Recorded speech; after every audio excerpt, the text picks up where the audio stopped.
Yeah. Hi guys, I'm off to Saudi Arabia. I'm just going to say bye to my family. Okay, so I'm on my way to the airport now. My flight is around 1:30 from Terminal 5 to Riyadh. We're just right about on time. Check my nephew out. Say hello again. Hello. Screw face. So yeah, I'll catch up with you guys when I get to the airport and I'll update you. Bye. Okay, so having lived in Riyadh for almost 3 years, I hope this video will be of help to anyone thinking of moving to Saudi Arabia in the near future, or just generally interested in learning more about the culture out here. So I decided to move in 2013, but out of fear, I decided to hold off my application for another 6 months because I kept reading things on Google and I was a bit skeptical to move to Saudi Arabia. So my advice to anyone thinking of moving to Saudi Arabia, make sure that the company you have signed up to work for, you have read the contract thoroughly, and I mean thoroughly, because you don't want to fly all the way up here and have a change of mind, or you did not clarify something and to be totally shocked. So go through your contract step by step and highlight anything you're not sure of with the agency before you sign it and before you get on a plane to come to Saudi Arabia. Believe me, you will regret coming out here and not sure of what you've signed up for. Having said that, I signed my contract for 2 years and I stayed for 3 years. So for anyone thinking of moving to Saudi Arabia, you have to be aware that the country is centered around religion. Okay, so moving here demands a high degree of flexibility and adaptability. You have to come out of your comfort zone. What you're used to in London, America, or any other parts of Europe, Australia, or Canada is totally different here. You have to accept how things are run here. You're not here to make change. You're not a citizen here. You just have to go with the flow. So the working week in Saudi Arabia starts from Sunday to Thursday, and the weekend is Friday and Saturday, and work begins again on Sunday to Thursday, which is totally different from the Western world where we have Monday to Friday office hours. In Saudi Arabia, everything starts from Sunday to Thursday. So it's very important you know these working times. So this information is very important to know so that you book the right appointments. When you're going to the bank, you can go to the bank on Sundays to Thursday, or booking any medical appointment or any appointment. You should know that it's between the hours of 9 to 4, Sunday to Thursday. And also it's very good to tell your family back home how the hours operate here, so you know when they can call you or when you can call them. Yep, talking about appointment, time is thought of as an infinite resource in Saudi Arabia. You hear a lot of people say inshallah when they book an appointment, or inshallah tomorrow, inshallah the next day, inshallah we'll do it later, because the time is seen as an infinite resource, like, is made out of hope that it will happen. So do not expect it just because the bank has booked an appointment for you to come in at 9 o'clock doesn't mean you'll be seen at 9 o'clock.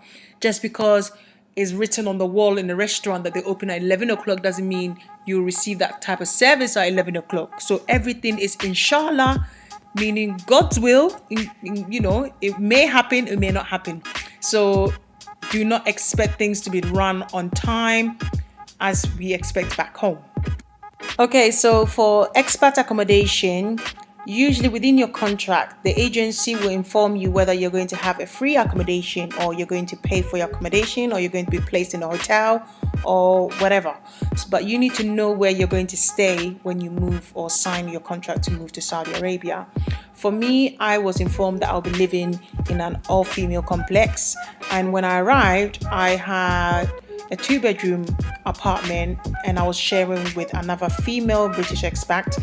Usually you'll be placed in an accommodation if you're sharing with another person with similar background or similar nationality, so that you can basically get along.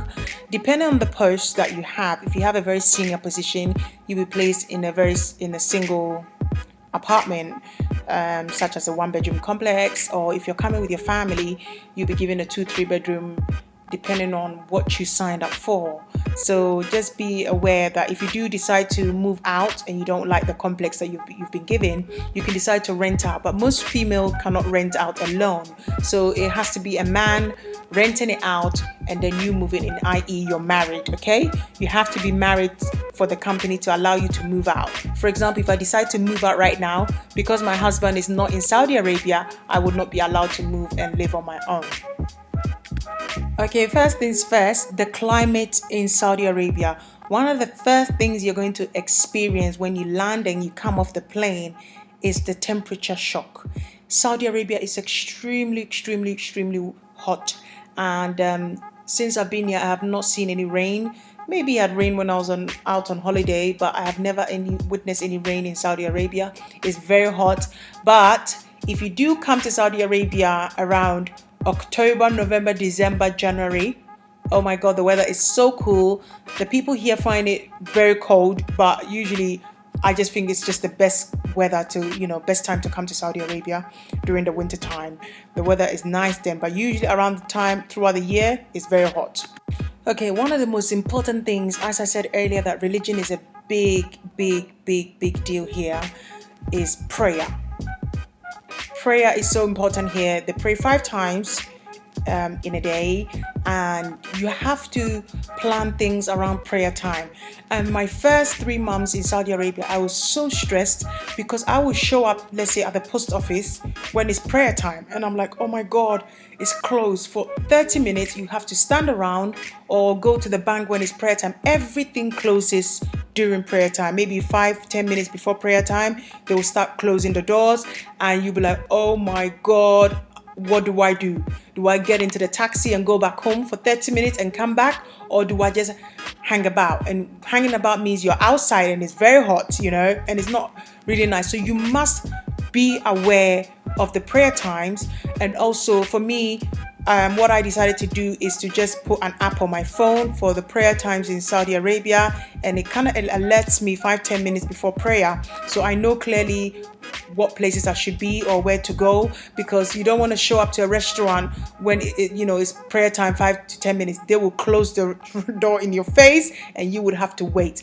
If you're shopping, for example, if you're in the shopping mall, most places will shut the door, but you are allowed to pick things, and then the cashier will reopen after prayer time. So this is very important.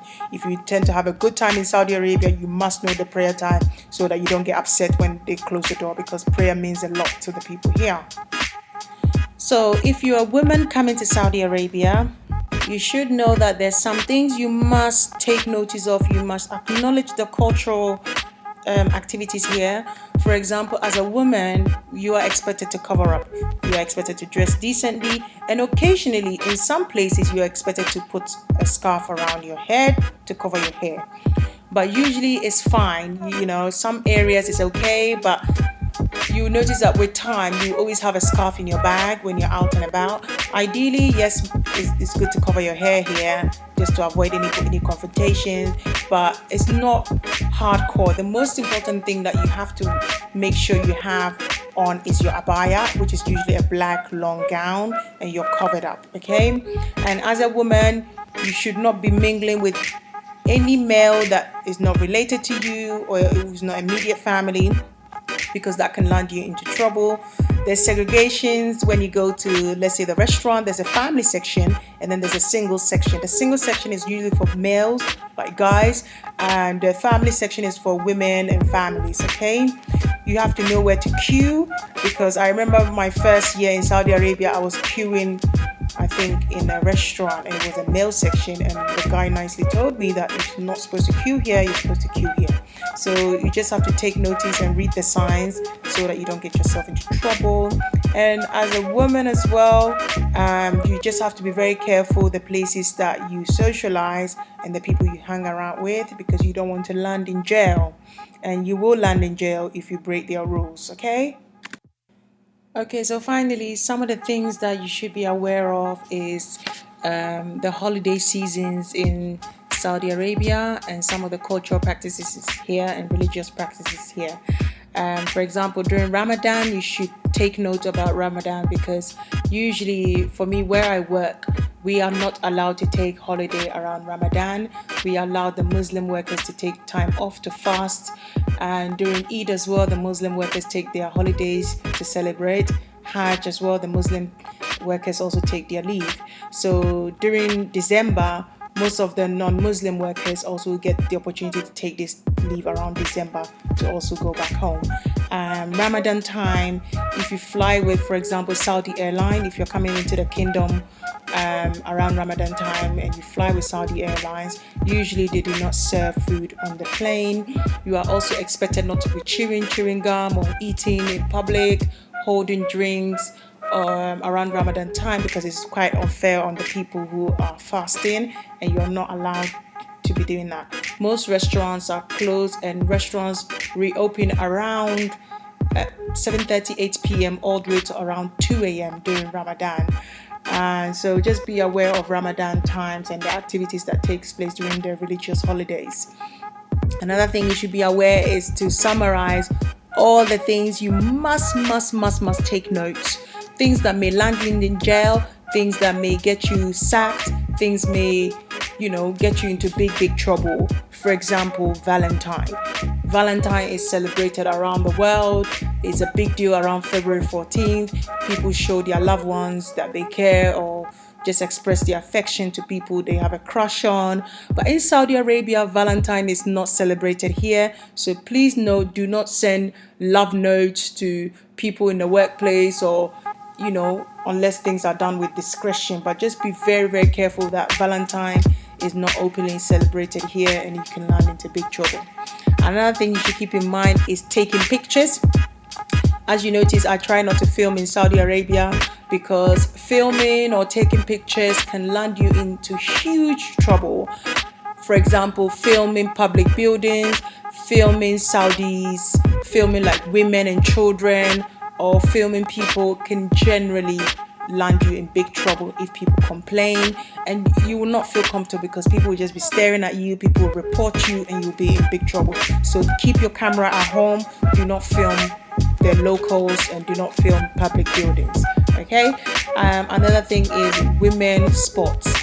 There isn't like PE, as we call physical education in schools in London, or gym for young girls in school, is not something that is encouraged here, as well as music lessons in schools or public schools. So music lessons and things that are not allowed here. So if you're coming here as a family, expect that there's some activities that are not encouraged in the schools. And usually if you're coming here as an expat, your children will not be going to public, like Saudi schools. They'll be going to private school, which may be tolerated. So just bear that in mind. Another thing is as well is sexuality. Homosexuality is a crime here, and is a big deal. It can land you into big trouble, many years in prison, or even worse, get executed. So be very careful that homosexuality is a crime in Saudi Arabia. So you cannot openly be gay here. You can't, so just bear that in mind. Another thing that can end up, and you can end up in big trouble, is insulting their religion. Keep your opinions to yourself. They do not force the religion on you. You just have to respect their religion and their God, and allow them to practice their faith, because they are not there to offend you, and you should not offend them. They just go and pray 5 times, and they believe in their God, so allow them to believe in Allah without offending them. And also, they do not encourage any other religion apart from Islam. For example, if you're a Christian or Hindu, or I don't know what religion is out there, but whatever religion that you practice, you cannot practice it openly. I remember a colleague of mine went to the jewelry shop to get her jewelry washed, and it was a cross. The guy refused to touch it, and the guy asked her to leave, because it's not allowed to be you're not allowed to wear a cross, or the Star of David, or anything non-Islam is not encouraged here, and you should not be practicing it openly here. And finally, there isn't freedom of speech here. As I said, you're in a foreign land. Do not engage in any activity like campaigning, protesting, things like that. You're not a citizen here, and you do not have the right to, you know, criticize their laws and things, because you are aware. The reason for this video is to help you to prepare, because things are not going to be changed by what you say. They make their rules, it's either their way or the highway. So you just have to be aware of the Saudi rules. You either abide by them or get on a plane and go back to your country. And unfortunately, this is the rule and you have to abide by them.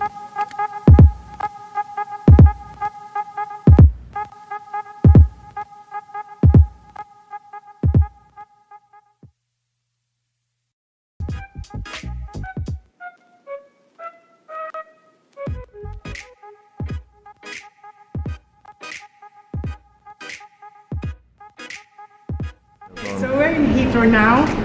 So just about to head off to Saudi Arabia. Say hello.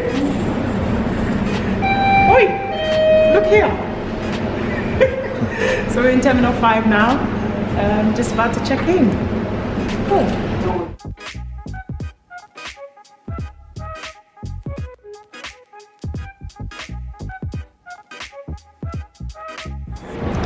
Okay, so I've just checked in now. Everything is gone smoothly. You can only check one suitcase to Saudi Arabia with British Airways, but if you're flying with Saudi Airlines, you can fly with 2 suitcases.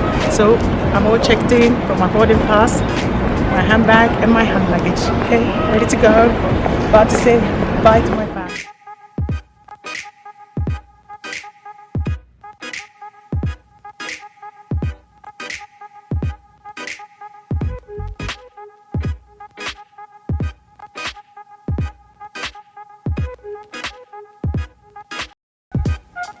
Off to Riyadh. So we're looking somewhere else. Okay, we're saying goodbye now. This is Ethan saying goodbye. Bye-bye. So I'll bright. visit you in Riyadh. Yay! Yay! Yay!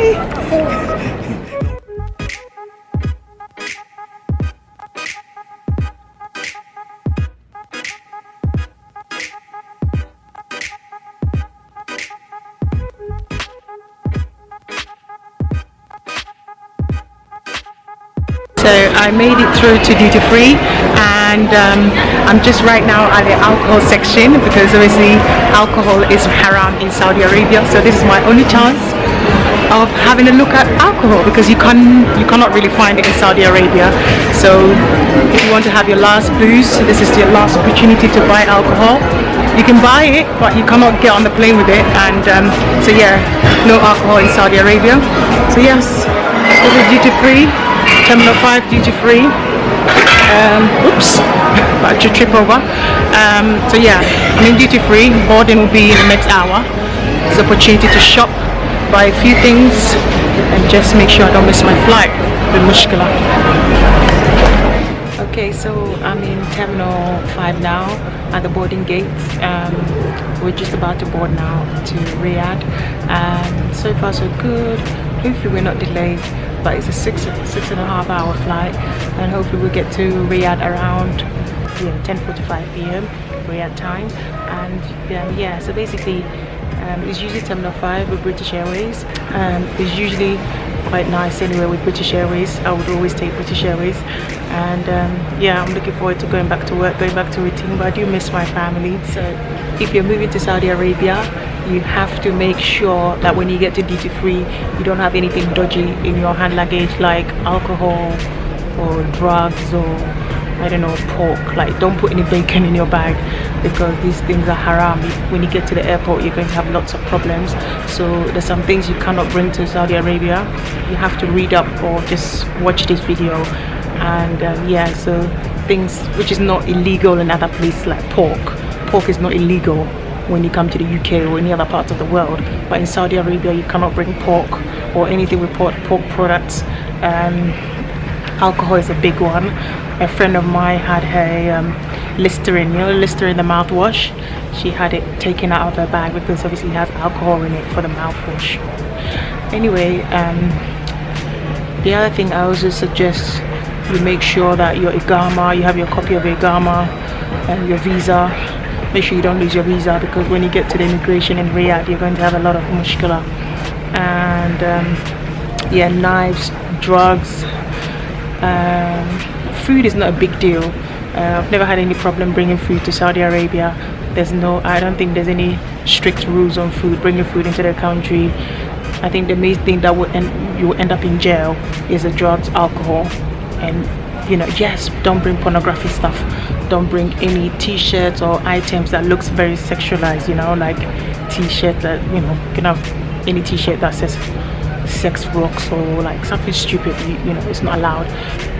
So don't bring any porn stuff.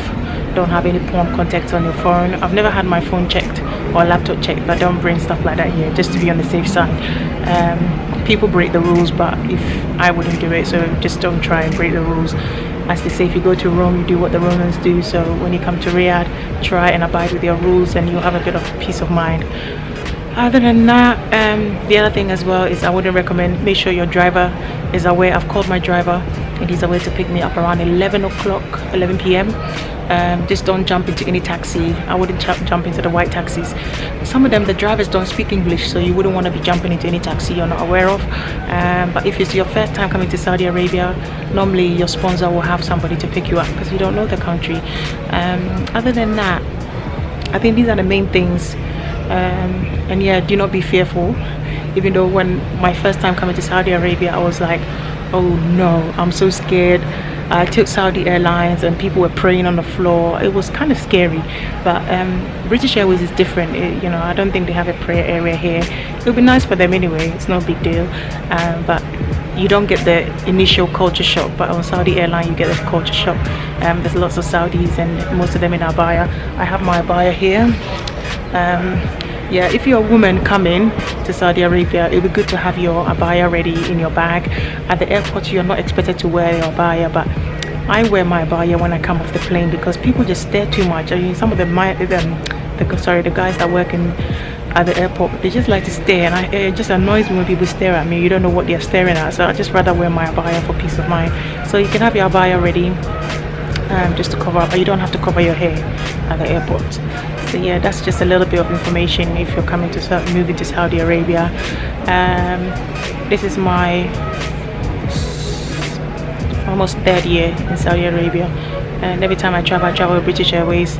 I would recommend it because I like the time that the British Airways land. You land in the morning. When you're coming from Riyadh to London, you land in the morning, and it's really good because you land at 5 a.m. or 5:30 a.m. You just go straight to bed. You still have the whole day. Whereas with Saudi Airlines, you land around lunchtime, and it's just so annoying because your day is really more or less gone. So yeah, so far so good. We're going to be boarding in the next 15 minutes, inshallah. Hopefully the flight is not delayed. I need to go back home and do my washing. I didn't do my washing before I left, and then tidy up the house. So yeah, so moving to Saudi Arabia. I wish I did this video when I first came to Saudi Arabia, but oh well. This is a nice video for anybody that's thinking of coming out here. Oh, that's us. B47, that's us. We're off to Saudi Arabia. Hey.